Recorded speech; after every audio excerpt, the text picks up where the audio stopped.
0345 909 693. Go on, get famous. No. Okay.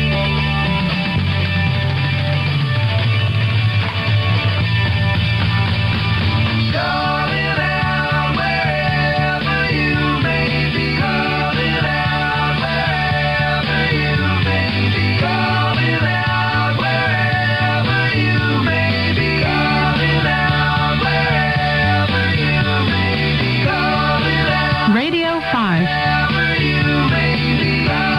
Radio 5. Radio 5.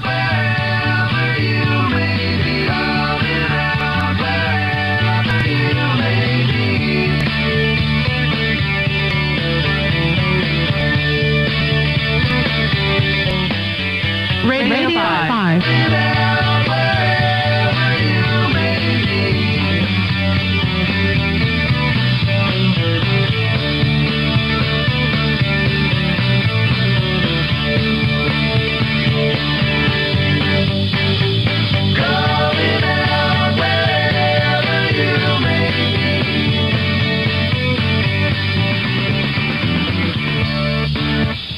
Hopelessly cute, right?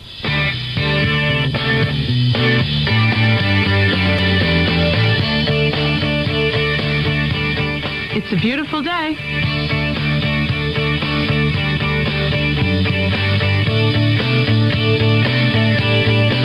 Well, we threatened it, we warned of it, but there is a rolling news network coming, so after all our advice, like... Let's just hope the technology doesn't fall into the wrong hands. It happened.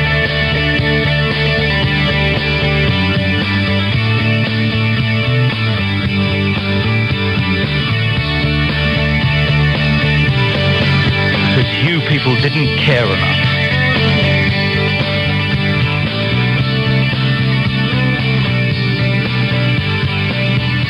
Radio 5. Radio 5. Radio 5. It's kind of a little requiem there. Who did we say? Oh, Stuart? Sheila.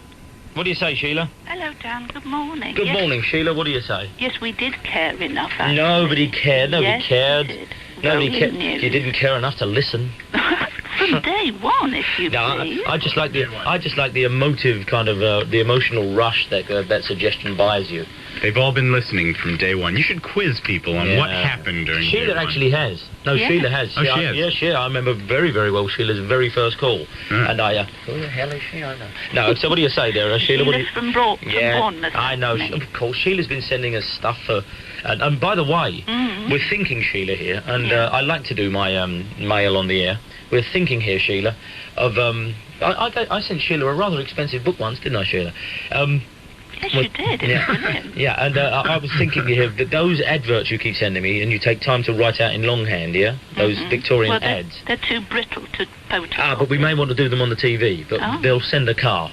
Right? You can come up on the train, but for the book, we'll send a car. What do you say, Sheila? What do you want to say? You asked a question yesterday about who was the big brains behind a programme called Nice Time. Nice Time. It was Kenny Everett's first television vehicle. His supplementary presenters were Jonathan Routh and Germaine Greer. It was a kind of esoteric little concoction in the manner of the Bonzo Dog Band's type of humour. It was bizarre, whimsical perhaps, and the theme tune went bang, bang goes the beat of the drum in the street, the Nice Time band is a-tapping your feet, etc. Anyway, say whimsy it was, but who was the brains behind it, and indeed wrote that theme tune? Who was it? John Burt. Mr. John Burt's. You Controlled don't with the get BBC. where you get without... You don't get without a few stepping on bedrock, few a little people there, bedrock. That's what gets you up there. little It was John Burt connection. and erstwhile contributor of Morning Edition Andy Mayo, who sits here and brought us the Exploding Coughing Man. That was his partner in that show. It was John Burt. Where did you glean the information from, Sheila? Oh, some little book or other. Don't be so disdainful about my competition answers, Sheila. Then you know. It was a Halliwell. Yeah, of course it was a Halliwell. Of course. And you know, you didn't care enough, or would still be Oh, it did. here. What do you think about Radio 1, Sheila? You're my Oh, longest listener. Awful. What do you think about me going there?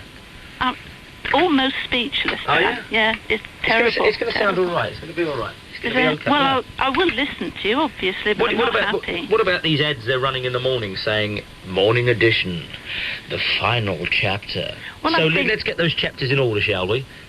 Me, John Briggs, and now there's another chapter. So it could go one of two directions. It could go towards the old Briggs style, it could stay with me, or there could be a whole, who knows, they could whip up a whole new programme for these hours that remain to the station. Well, the fact is that we don't care what happens Exactly, you because bet. we won't be listening. You won't to be it. listening. That's right, there you go. It's probably they won't tell me who's The taking it. final It's probably- chapter is the epilogue, I believe. That's what the final chapter is. I've got a whiff of what this new show is, Alice, and already Alice has signed on board for it. She doesn't care who's presenting. She said, "Oh, I'll do that show too." Already she's done that, so she's kind of stabbed us in the back and gone off and Judased up and already signed on with some new hobbledehoy. It may be a woman. It may be a woman. Look at she's Yeah, she's sure. thrilled. Yeah, I know. She's- No, she's- Where do I sign? Listen, you know that what you've just said isn't true, so I'm not going to bother to say anything. A woman might not be about funnier, me but she'll be a woman. Yeah, she'll You be a see that? necessarily There you staying go. on. But So Sheila, anything She else could you be want to funnier, say? but Yes, I Sheila. did want to ask your guest a little something. Go on then.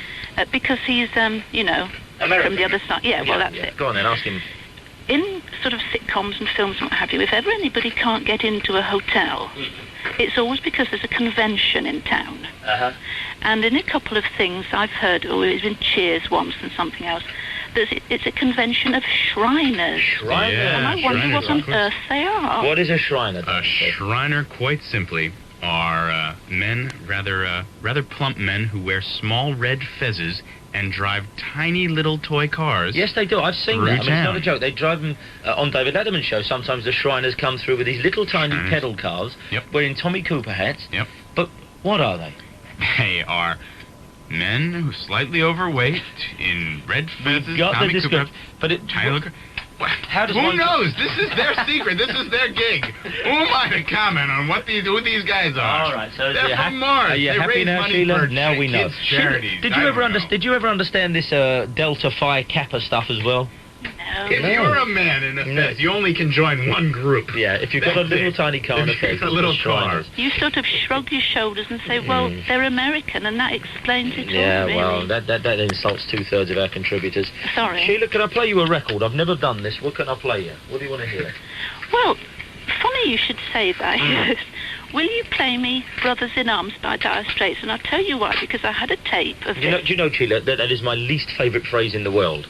What? People who say, and I'll tell you why. Oh, I'm sorry. Well, I won't, I you- won't not tell you from- after. Carry on. From you, I'll buy it. But when people say, normally, people say, wonder when this hotel was built. And I'll tell you for why. And you think, oh, I'm good for another 2 hours looking at this person. Yeah, anyway, so... But you're there is gonna an excellent reason why. It's because I had the tape of it. Mhm.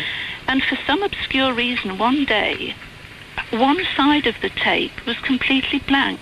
Mhm. And I wondered if there's any technical reason why this happened. Just completely blank. Plays the other side. It suddenly went blank? Yeah. Nobody Suddenly went touched blank. it. Okay, phenomena that's happened with records and stuff. Wasn't I doing something like that yesterday about records and bad pressings or odd labels? Oh, I can't remember what it was. Sheila, I've got Brothers in Arms with us. I Thank can't you. actually reach out and get it to hand. You call us before we finally wrap up, yeah? Yeah. In fact, I wouldn't mind. I'd like a circular thing to this. Perhaps you should be the last caller. Oh, That's wonderful. what we should do, yeah. She has a wonderfully ironic voice, doesn't she?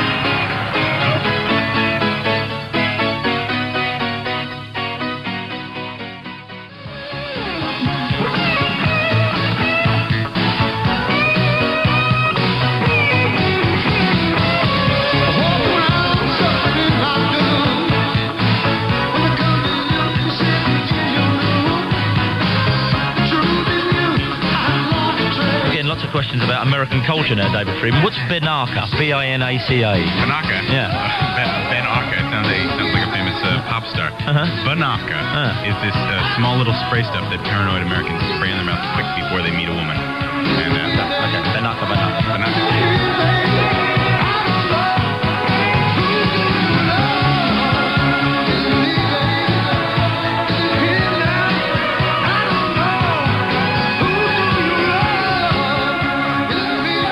Alan, where are you? Hi, I'm in Selby. What do you say?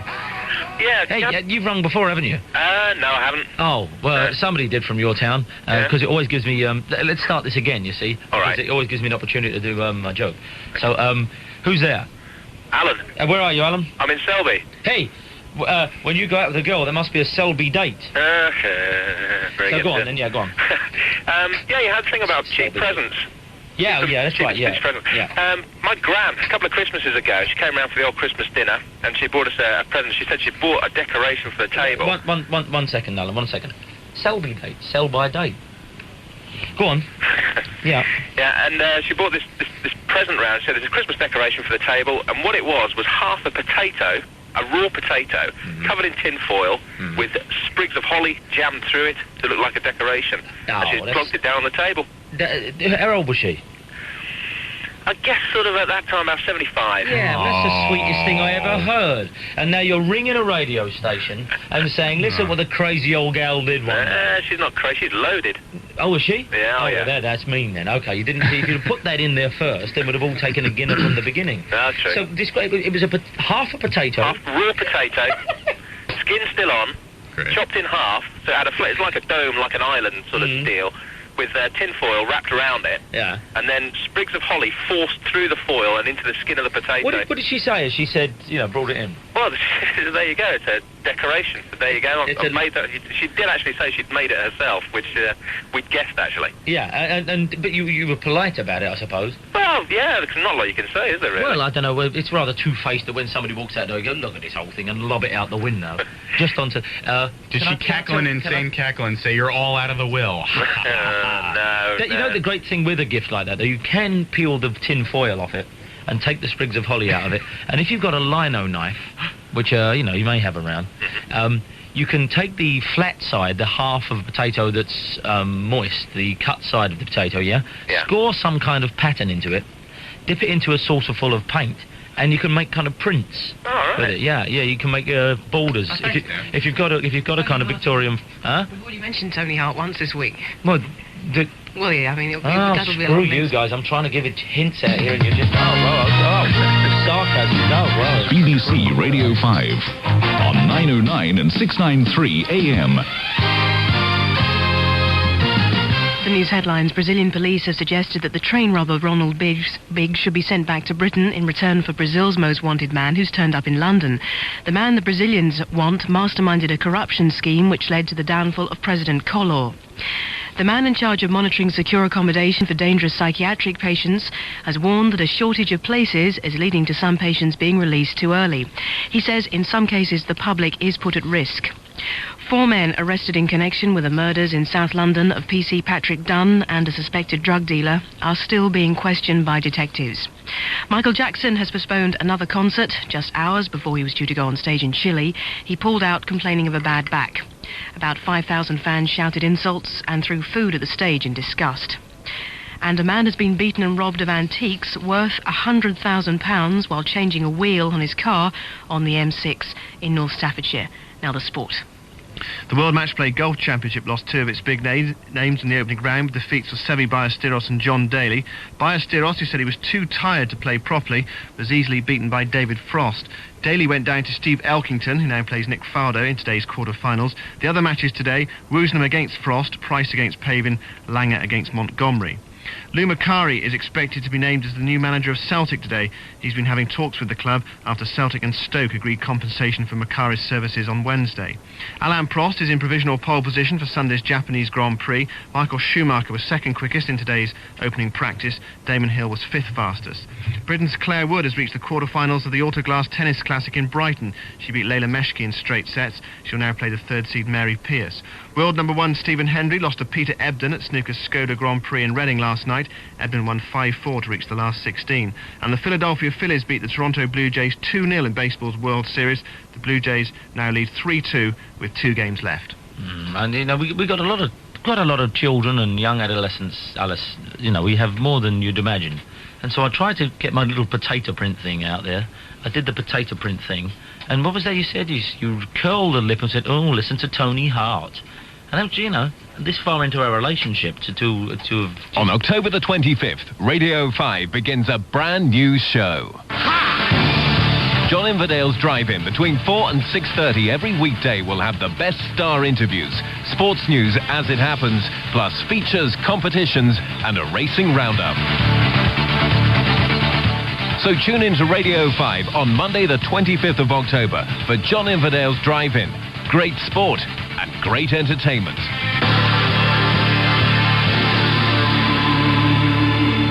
I don't know if I approve of these rogue new racing roundups.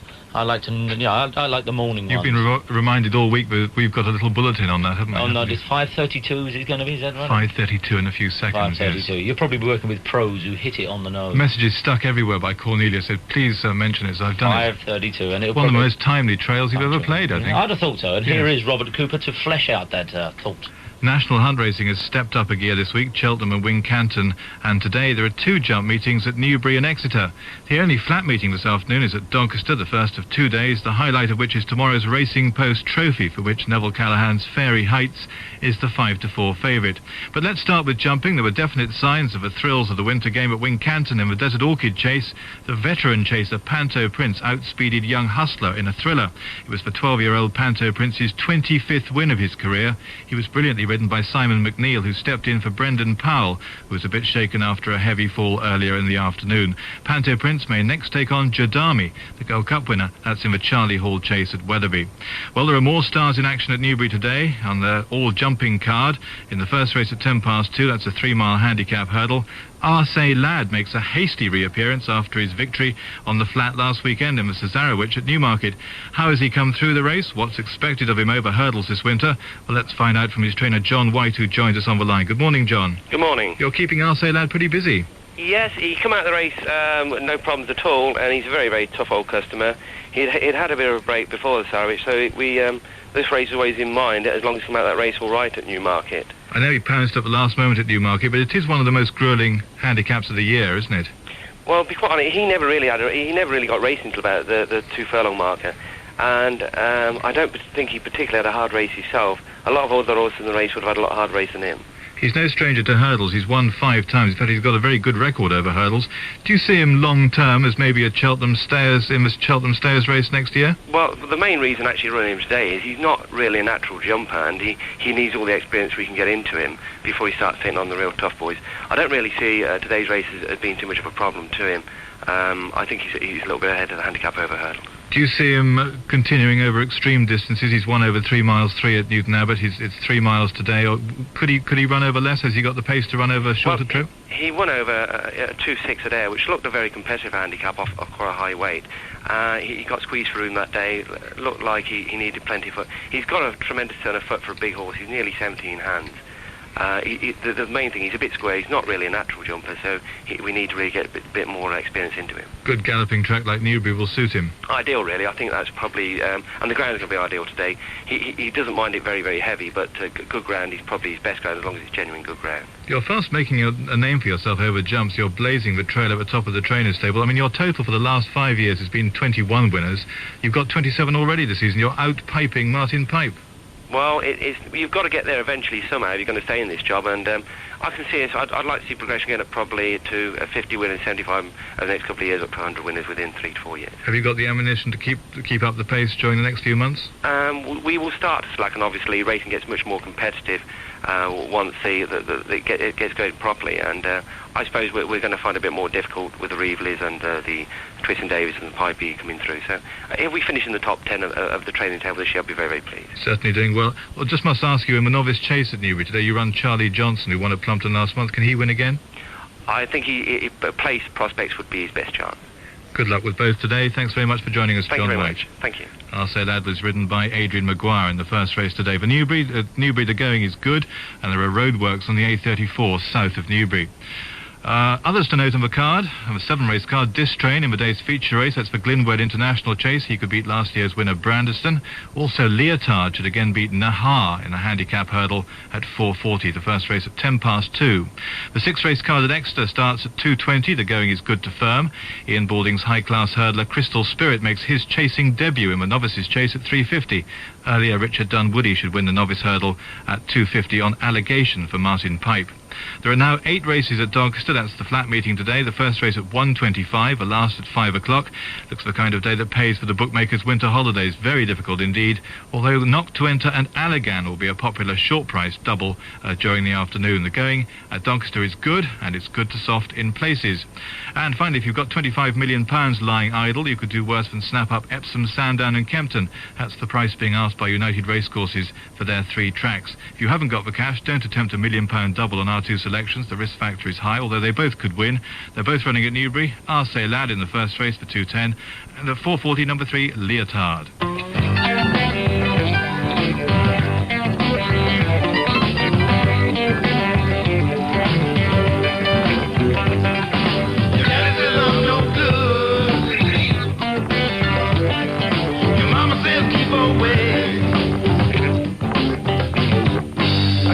Tell you truth, oh girl, you can never make me stay.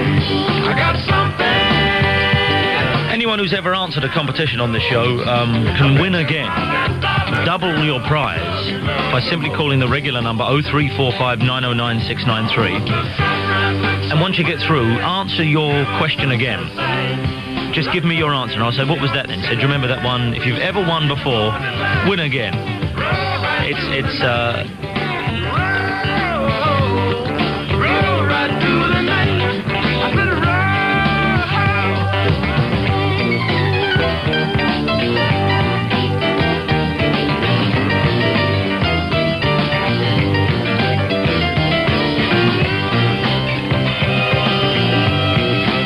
in case the phones get snarled up. Did you have the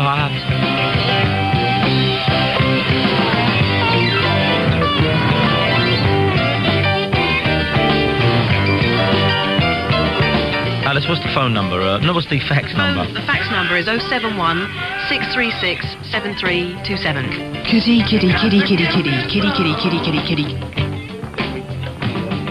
Wow. Listen, no. Why did that happen? Why does that happen every now and then? What happens?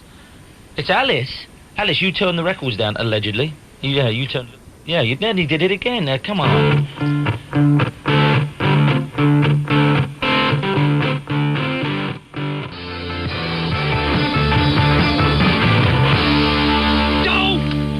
So, if you've ever won a competition on this show, ring up and win again. Anytime you answered a question and got it right and got sent something, ring up, just tell us the answer again. And say, do you remember that? And then we'll send you something else. It's a double-up deal. John, where are you? It's Joe, actually. Joe, where are you? Northampton. That's part of the letter here, been sent by Peter Murray. He parodies, if you will, or paraphrases my habit, I suppose, of saying, it says, we usually get this, Dan, what did you say? Steve? Ivor, where are you, Ivor? But, you know. So what do you say, John? Joe? A job interview story for you. What happened, Joe? A mate of mine a few years ago went for a job in one of the stores in Northampton. Mm-hmm. In the room, there's a wasp flying about. Oh. Don't get me started. Sorry? Don't get me started on wasps. Yeah, go. Anyway, he's sitting there in a cold sweat because he's scared of wasps himself. Mm-hmm. And the manager's talking away and asking him questions, etc., etc. Mm. Next thing, the wasp stopped flying about. And he can feel something crawling up his leg. Whoa. Yeah. And his sort of cold sweat's getting even worse. There's absolutely no point to the wretched creatures, is there? No, none. That's very true. Yeah, go on. Anyway, he's still sitting there trying to answer the questions, and this wasp is crawling further and further up his leg. And all of a sudden he says, look, I'm going to have to stop you there. That wasp is crawling up my leg. And the manager jumped up in a fit of panic, running around the office, shouting, screaming, hollering like a lunatic.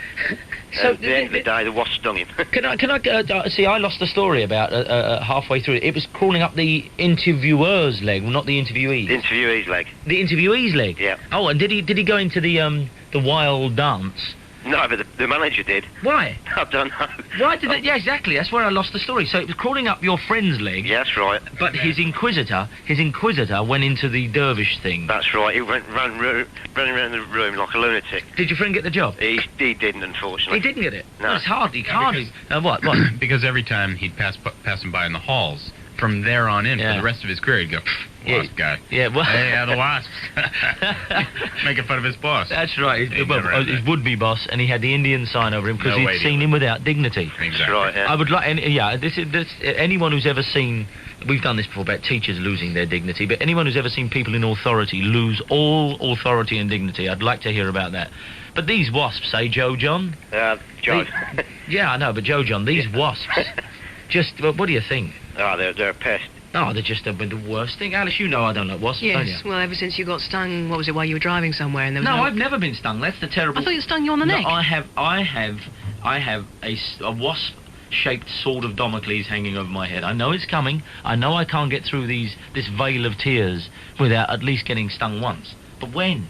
It's, you know, you may as well be followed around by Lee Harvey Oswald, because I know sooner or later these mean-minded... You just figure you're destined. Well, of course, that's going to happen, isn't it? Yeah. I don't like them. They freak me out like a thunderstorm does. I got stung in the worst place ever. Not the worst... Pittsburgh. Thank you very much indeed. Yeah. Thank you very much. Oh, yeah, you can't say thank you. Yeah, where? The inside of my mouth. Yeah, oh, yeah? It flew in, and rather than going, ah, I went, ooh, and it then hung out in there. That doesn't surprise me, David. Given your capabilities here to be garrulous, it doesn't surprise me that a wasp should be inside your mouth. Peter, you ever been stung? Yes. Where? I don't know how to discuss it. Baltimore. Really? Oh, no, not a comedy sting. On the old chap? No. Not on the old fella.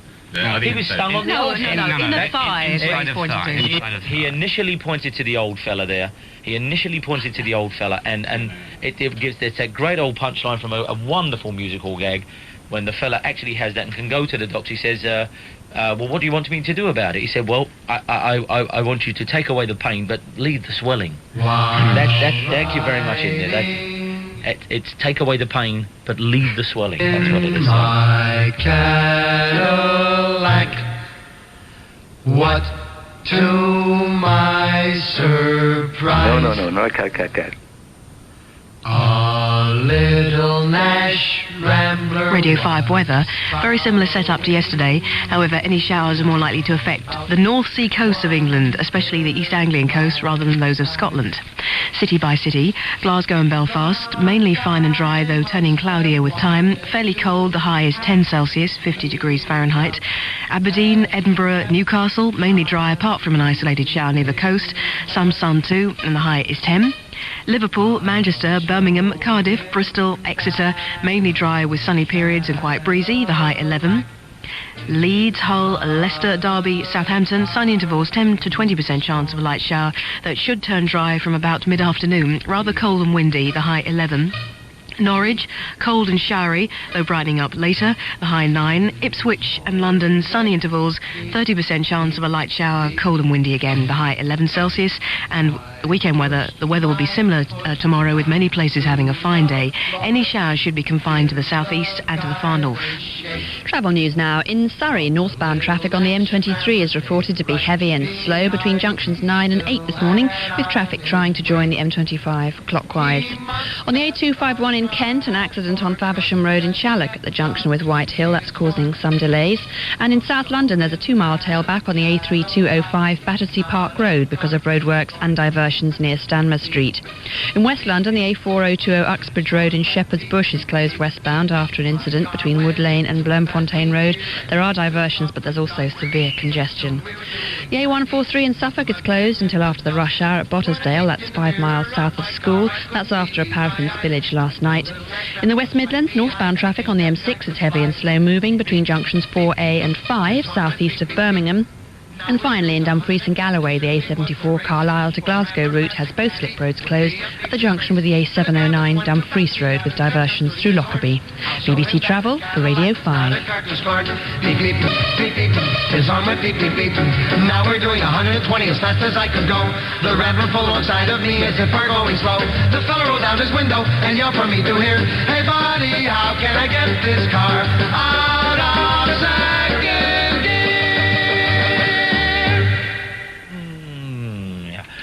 What have you got over there, David? Thanks, Dan. No, we got a whole bunch of stuff. What do I got? I got all kinds of stuff. I was just... man with a wasp in his mouth. Go on, what do you got? I got the stuff from Variety, reading through Variety. What? Just some of the bad films that are now... Yeah, we're going to do that on TV next week. Don't do that now. Oh, what don't else? do that yet. No, don't do that now.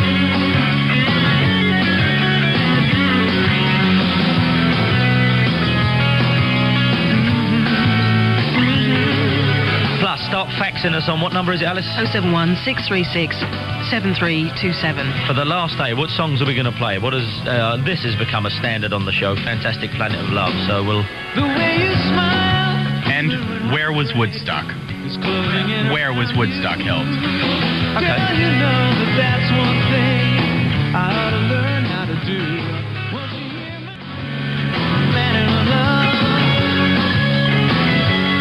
love? John, where are you?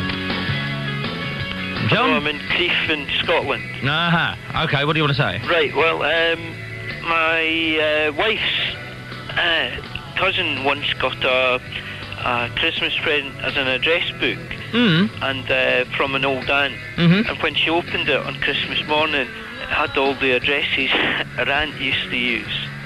I was ahead of you there. I thought, well, this is obviously going to be a used one, but the purpose of giving the gift being... What was the point of it?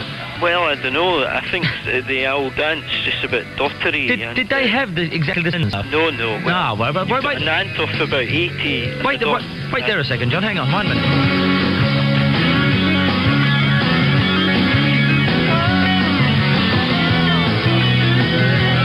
I think this section is rapidly turning into a new headline, which is old folks crazy, ain't they? We've had somebody who got a potato, a decorative one, and now we've got the address book already filled in. What did she say? Do you remember? I don't really know, but I also have it must run in the family because my grandmother once gave me a Beano annual when I was about 7 in 1967, and it had Beano annual, and scored out was the numbers 1965. And she didn't pencil in 19 whatever it was then, no? No. That's a wonderfully mean Dan, story. can I just no, say... you ain't. No, 1 second, John. Let's roll that one around the old radio palette for a while. Scored out the 1965 in a rather crude attempt to convince you this was the topical one. Yeah, that's an excellent story. What else, John? Oh, Dan, I was just going to say that I think it's been pretty bad that you've not played enough Squeeze records. I haven't really. You're absolutely right. I went to see them a few weeks ago, and they were excellent. We're going to lose them again, you know. Before there was a danger in the early 80s, before they broke up and came back together again. We were going to lose them to the States. They were big over there, and they're off to the States on the 24th of October again. Right. And it's all that anyone can do is to rush out and spend a mere 12 of the English pounds on the new album because it is Excuse me, British pounds, please. Huh? British pounds. Well, how comes is it then when I'm up with your lot and I try to pay an English pound on it, right? Because up in Scotland it actually costs $13.49. Oh, Down here it's only $11.19. You pick me up, you nitpicker. I send you an address book with most of my addresses in it. No wonder she put all the When I'm up in addresses in Scotland there. and I try to put an English pound, there are English pounds that are Scottish pounds, are there not, John? Yes. In fact, I'll tell you what, I went round to my newsagent once, John, right? And he refused to take a Scottish pound because I work up in Edinburgh a lot. Yep. So I said, why not? He went, no, we can't take those. I said, well, why not? He went, well, they're Scottish. So I said, yeah, but when one goes to Edinburgh, you don't change your money up, do you? You don't go along to Thomas Cook's and say, I'd like some... No, you don't. So why won't you take it? Well, and he didn't know. He didn't know. Well, Dan, can I just say that we used to live in Yorkshire, and we banked with the Clydesdale Bank, and every week, in the same till in Marks and Sparks, they used to question whether they could take a cheque every single week. Every single week? Yep. But you know Marks and Spencer's are like, they won't take credit cards. No. Because they're trying to get us... Take credit cards. No, Marks and Spencer don't take credit. How many times, and the thing is, if it's all right for those people who can remember that, but those of us who cannot remember that often get there in front of hundreds of people queuing up with a big pile of underwear. No, I'm talking to the food department, so we're really spending some dough. And you get up to the front, and I get at the American Express, and I'll say there, and then I think, because of course, you have to immediately say, oh, you don't. And I don't have a checkbook on us. They take a check, but they won't take credit cards. They're a weasel company for that. As much as I adore the old M&S, I wish they'd tell us why that is, because they're trying to get a metaphoric sheepdog to metaphorically put us into the sheep pen and get their own credit card going. Exactly. They're just mean, and they, as a matter of fact, when you go there in their little gift section, all their address books have the addresses already written in them, so I understand. Just And the thing is, they're all addresses known to John's Arms. Yeah, you haven't been in the potato section, have you? Bob, where are you? You just... Hello, Danny? Yeah, Bob, where are you? Well, I'm up at Kendal at the minute. I'm from Chesterfield. Ah, okay. You've got the lineage of Bob there. Yeah, okay. Yeah, a couple of items. Is it Catherine Hepburn? Known as Catherine... no, it's much more contemporary than that. I can't remember what the name is now. Never mind. Catherine a mean Collins, isn't story, it? Danny. You summed up the history of the show there, Bob, by the way. Never mind. And moved straight on to something else. You didn't care about the competition. You didn't care about winning it. Now, is this a good mean story? Oh, it's not bad at all. Well, we're going to have to do the news. I know you're going to go, and quite rightly, because you've been hanging on for ages, but if you want to spread out, then we'll take it immediately after the news, kind of. So, Bob, wait there. We'll ring you straight back and we'll do that, so. On 909 and 693 AM, this is Danny Baker's Morning Edition on BBC Radio 5. Friday, October the 22nd, the 8 o'clock news and sport with Alice Moss and Simon Mann. The headlines. A deal has been proposed under which the great train robber Ronnie Biggs could be sent back to Britain from Brazil, and there's been a big antiques robbery on the M6.